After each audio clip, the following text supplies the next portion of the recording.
ছেলেরা কেন বিবাহিত নারীর সঙ্গে প্রেমে জড়িয়ে পড়ে ভেবে দেখেছেন কখনো? কথাটা শুনতে কতটা সাধারণ লাগে, এর ভেতরে লুকিয়ে আছে এক অদ্ভুত মানসিক খেলা।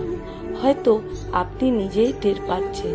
কেউ মাঝে মধ্যে আই মিস ইউ লিখে পাঠায়, আর আপনার বুক কেঁপে ওঠে। রাতের নির্জনতায় ফোনে কোনো পুরুষের কণ্ঠ বলে, একবার দেখা করো না, আর আপনার ভেতরটা কেমন যেন কাঁপে। কিন্তু একবার থেমে ভাবুন তো, এ অনুভূতিটা কি সত্যিকারের ভালোবাসা নাকি এক মায়ার ফাঁদ? অনেক বিবাহিত নারী সংসারে একাকী হয়ে পড়েন। স্বামী ব্যস্ত, কথা কমে গেছে, সম্পর্কটা নিস্তেজ। এই ফাঁদকেই কোনো এক পুরুষ এসে দেয় একটু মনোযোগ, একটু মিষ্টি কথা, কিছু প্রশংসা, এবং ধীরে ধীরে নারীটি বিশ্বাস করতে শুরু করেন, হয়তো এ মানুষটাই আমাকে বুঝতে পারে। কিন্তু অধিকাংশ পুরুষের জন্য এ প্রেম নয়, এ এক নিষিদ্ধ খেলা। তার খোঁজ রোমাঞ্চ, তৃষ্ণা মেটানোর মুহূর্ত, অথচ চায় না দায়িত্ব বা ভবিষ্যৎ। তাদের কাছে আপনি ভালোবাসার মানুষ নন, আপনি এক প্রকারের জেতার ট্রফি, যাকে পেলে তার নিজের আত্মসম্মানকে জয়ী মনে করে।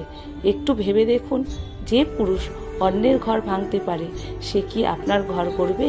যে আজ গোপনে কথা বলে, সে কাল আপনাকেই আড়াল করবে না তো? আজ আপনি তার কাছে উত্তেজনা, কাল আপনি তার ভুলে যাওয়া গল্প। সেই সত্যটা কি সহ্য হবে আপনার পক্ষে? এখন আসুন দেখি এর থেকে মুক্তিপথ কোথায়। নিজের আত্মমর্যাদাকে আগে ভালোবাসুন। আপনার সম্পর্ক ঠান্ডা মনে হলে কথা বলুন, বোঝার চেষ্টা করুন। যোগাযোগই থাকে সাধারণ, অন্য কারোর বাহুতে আশ্রয় খোঁজার আগে নিজের মনের ভিতরে শক্তি খুঁজে নিন। মনে রাখবেন, নিষিদ্ধ প্রেম কোনোদিন শান্তি দেয় না, শুধু ভিতরটা জ্বালিয়ে দেয় নিঃশব্দে। কারাগার থেকে মানুষ একদিন বেরিয়ে আসে, কিন্তু এই মিথ্যা প্রেমের ফাঁদ, সেটাই আসল অন্ধকার, যেখান থেকে বেরোনো সবচেয়ে কঠিন।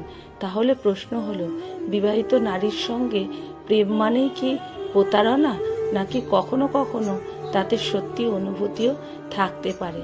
কমেন্টে আপনার মতামত জানিয়ে দিন। হয়তো আপনার কথাতেই কেউ আজ নিজের ভুল পথে যাওয়া থেকে বেঁচে যাবে। মনে রাখবেন, ভালোবাসা মানে শুধু শরীর নয়, একে অপরের প্রতি শ্রদ্ধা আর বিশ্বাস। নিজের জীবনকে কখনো অন্যের খেয়ালের হাতে তুলে দেবেন না। প্রেম হোক স্বচ্ছ, সম্পর্ক হোক সম্মানের।